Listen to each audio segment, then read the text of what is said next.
Oke, halo guys, kembali lagi di Dogaps dan kita balik lagi di konten bacain. Kali ini bacain tulisan sendiri. Nggak tahu bagus atau enggak. Pokoknya ya saya mau bacain aja gitu ya. Hujan Bapak dan Dia. Jadi sedikit cerita ya. Jadi tulisan ini tuh saya ambil dari terinspirasi dari apa namanya pertunjukan gitu ya. Yang diadakan oleh teman saya dan kawan-kawannya di Unpas beberapa bulan lalu mungkin beberapa bulan lalu ya September tanggal 10 sebenarnya udah beberapa bulan lalu cuman saya baru up tulisannya bulan September. Jadi ini tuh kayak pertunjukan sebenarnya bukan pertunjukan siluet sih. Nanti setelah opening mereka bakal ke depan gitu ya dari siluet-siluet ini nyanyi, baca puisi segala macam kayak gitu ya. Seru aja gitu ya. Malam-malam dengerin hal-hal kayak gini tuh buat saya mah seru gitu ya. Gak tahu buat kalian. Oke, kita langsung bacain aja tulisannya. Hujan Bapak dan Dia. Judul yang saya ambil bukan tema dari pertunjukan ya, cuma judul yang saya ambil aja. Oleh Ido Gaps. Sudah lama sejak terakhir kali aku menonton pementasan Nuansa Syahdu yang begitu dirindukan. Temanku mengirim pesan melalui Instagram, sebuah undangan untuk menonton pementasan yang katanya dadakan. Jam 9 malam, aku sampai di lokasi, melihat sekitar dan bertemu kawan yang juga diundang. Lama tak jumpa, aku menyapanya dengan jabat tangan dan berpelukan. Terakhir kali bertemu, rambutnya panjang sampai ke leher. Tapi sekarang potongannya pendek saja, malas merawat rambut lagi ucapnya. Tak lama kami disuruh masuk oleh panitia acara ke dalam ruangan yang tak terlalu besar dan sebagian ruangannya sudah terpakai untuk panggung pertunjukan. Kami duduk lesehan tanpa alas, hanya keramik dingin khas suasana dataran tinggi. Karena di Unpas di Setiabudi ya di sana. Tapi entah kenapa nuansanya hangat saja. Mungkin karena ketika masuk aku melihat orang-orang asyik mengobrol daripada melihat telepon genggam. Sebelum dimulai, hanya terlihat siluet 3 orang yang sedang mengobrol, lalu pembawa acara datang dengan mengucapkan salam. Ia menyampaikan beberapa aturan selama pementasan berlangsung, tidak boleh keluar di tengah pertunjukan, dan tidak boleh mengoperasikan telepon genggam. Setelah menyampaikannya, pembawa acara keluar, kemudian lampu ruangan dimatikan. Ketika siluet tadi keluar dari bayang, menampakkan rupa aslinya. 2 orang memegang gitar, sedang yang satunya memegang mic. Diiringi petikan tipis dari gitaris yang sedang memegang mic, orang yang sedang memegang mic menyapa penonton lalu bercerita soal hujan yang akhir-akhir ini memang sering turun tak menentu. Banyak orang merasa kesal dengan hujan, padahal kalau pergi tiba-tiba hujan tinggal pakai jas hujan saja, ujarnya.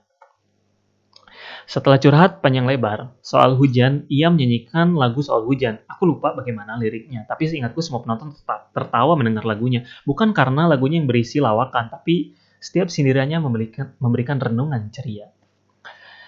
Dilanjutkan cerita nostalgia tentang sosok bapak yang selalu menjadi teman bertengkar juga bertukar pikiran. Masih diiringi lantunan gitar, sembari ia bercerita tentang kampung halamannya yang berada di kampung yang sangat sejuk dan membuat hati tenang. Di sini dia nyanyi ya, cuman nggak ingat lagunya. Pokoknya semilir angin berhembus memuaiku di sini, di atas singgah sana kecilku, bla bla bla. Begitu bait pertama disampaikan, aku mencoba membayangkan bagaimana kampung halamannya, rumah kayu dengan cat tepian berwarna hijau, embun di pagi hari, dan matahari hangat lewat celah bilik.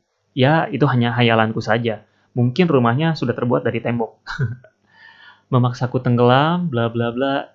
Inginku tahan air mata, bla bla bla, dari jendela rumahku, tempat ayah menutup mata.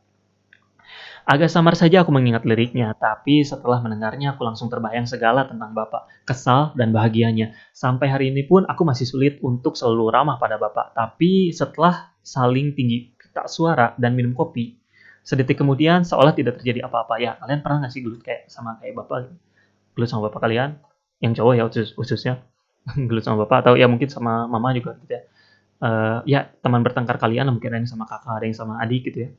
Terus udah beres, kita makan bareng, udah aja nggak terjadi apa-apa gitu ya. Itulah yang saya rasakan gitu ya. Kalau misalnya bertengkar dengan bapak tuh, emang kita suka naik-naikan pitch suara gitu ya. Tapi kalau misalnya udah ngopi, udah ngobrol, ya udah tidak terjadi apa-apa gitu setelahnya gitu kayak ya udahlah gitu. Selesai soal bapak, dia melanjutkan kisah pilunya tentang cinta. Tentang hubungan yang dijalin cukup lama dengan seorang wanita namun ditolak ayahnya yang baru saja bertemu. Seperti ujian nasional di mana seorang siswa harus belajar 3 tahun tapi ditentukan oleh 3 hari. Itu zaman saya, sekarang udah nggak ada. Sayangnya, tidak ada ujian susulan untuk lamaran. Ketika musisi tidak sesuai dengan harapan sang ayah, ya pekerja seni selalu kurang dipandang oleh sebagian calon mertua. Jadi mohon maaf calon mertua. Ku masih berdiri di sini menanti dirimu kembali bersama rintik hujan yang terlanjur membasahi tubuh lelahku. Sampai kapan ku mampu bertahan, sampai di mana rasa sakit ini akan menghilang. Mendengar apa yang telah dilalui tak membuat penonton bersedih atasnya. Kembali kami tertawa dengan penyampaiannya. Jika mencurahkan hati dalam percakapan biasa, lalu aku tertawa, pasti orang bercerita sudah sakit hati. Ini orang curhat ya. Terus kita malah ketawa dengan ceritanya, mungkin bakal sakit hati. Tapi ternyata kalau setiap rasa yang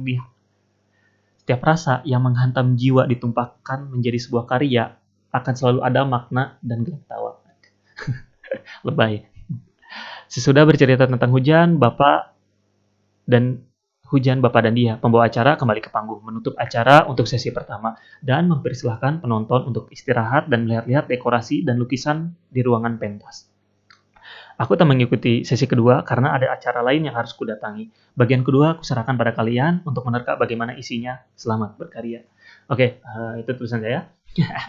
Nanti kita lanjut lagi bacanya di berikutnya. Mungkin segitu aja buat kali ini. Kita ketemu lagi di konten bacaan berikutnya. Seperti biasa, kalian bisa baca langsung tulisannya dengan klik link di deskripsi ya, atau langsung aja ke tintamas.co.id. Mungkin segitu aja dari saya. Irugaps, bye.